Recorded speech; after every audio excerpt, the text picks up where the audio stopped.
Welcome to Real Estate with Corinne. I'm Corinne Kern, broker with Bighorn Real Estate in Billings, Montana. And in today's video, I am going to go over how to get your offer accepted when you are a buyer in a competitive seller's market. So it's definitely no secret that the Billings real estate market is a seller's market right now. That means that there is low inventory and high buyer demand. So many properties are selling at list price or even over, and they're selling with multiple offers. So as a buyer, you want to position yourself with your offer as competitively as possible. So my first recommendation to any buyer right now is to make sure you are pre-qualified. That means that you have gone and sat down with a lender. You've determined what budget you qualify for in terms of purchase price, what you feel comfortable with payment-wise, and how much money you have to bring in for both down payment as well as to cover your closing costs. So once you have honed in on what that looks like for you financially, then it's important to talk to your realtor about market conditions of properties that are selling. And when I talk about market conditions, what I mean is to understand how quickly properties are going under contract, or what we would call their days on market, as well as what percentage of list price are properties selling within. So I can tell you that in the more competitive price point here in Billings, which is going to be about that $200,000 to $250,000 range, properties are selling anywhere from full list price up to about 110% of list price. So you want to take into account what properties are going for if someone is offering over list price.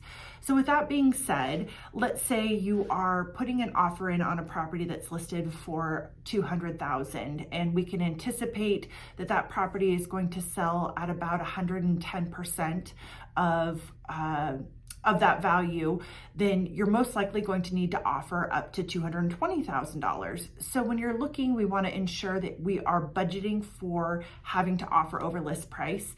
Another piece to that is that's all great and dandy. We can always offer more than list price.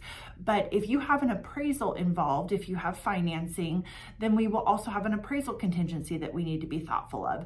So writing in specific verbiage that says you are willing to pay the difference if the property does not appraise, that is also another way to be competitive. Now, not all buyers have the funds to be able to pay that difference.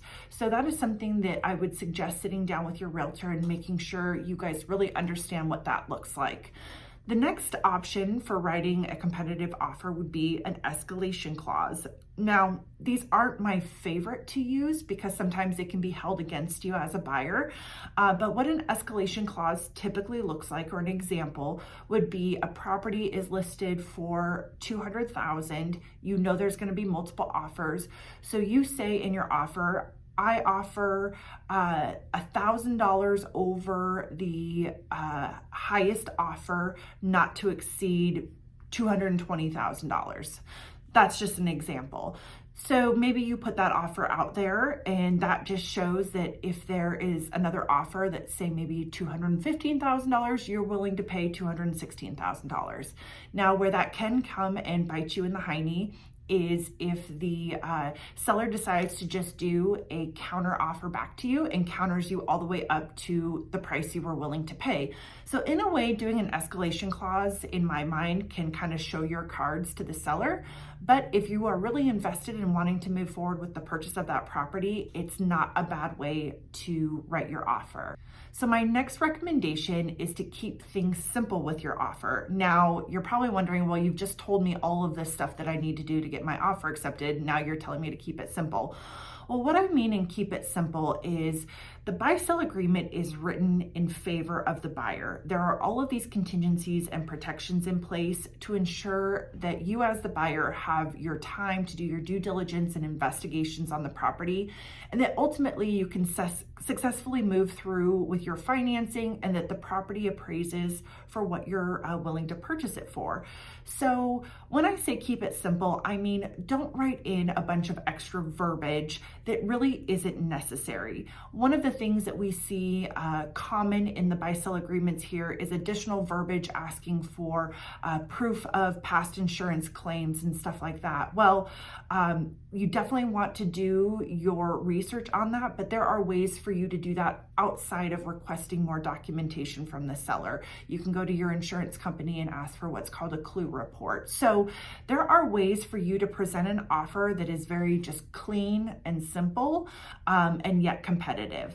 One of the other things that I think is really important for buyers is timing. So when I work with buyers, I set them up on an automated search through my multiple listing service. Now, with that said, I always explain to my buyers that I am utilizing this automated search because there's a good chance that they're going to get notified on those new listings before I even have a chance to look them up in the multiple listing service.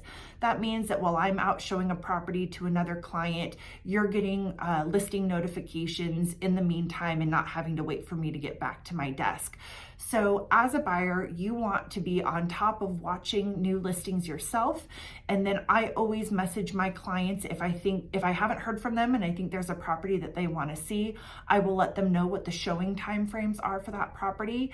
And my suggestion is the sooner you can get into it, the better. So if you are looking to buy in this type of market, and maybe you work for an employer that doesn't have super flexible hours, I would recommend sitting down with your employer and just asking for a little bit of grace and flexibility with your schedule. If you can give them an hour notice to run off and see a property for 30 to 45 minutes, I definitely think that is worth doing. So I'd also recommend finding out from your agent when offers are going to be presented on a property. We are seeing more and more what we call delayed presentation of offers, or a listing agent will put a property on the market and determine that they are going to present any and all offers, let's say 2 days from the listing date at 5 p.m. So in essence, that does give you some time to get into the property as a buyer, but I do still recommend writing offers quickly. Even though listing agents might be putting that delayed presentation of offers in, doesn't mean that they can't reserve the right for the seller to accept an offer before that. There is no real contractual obligation for them to wait that long.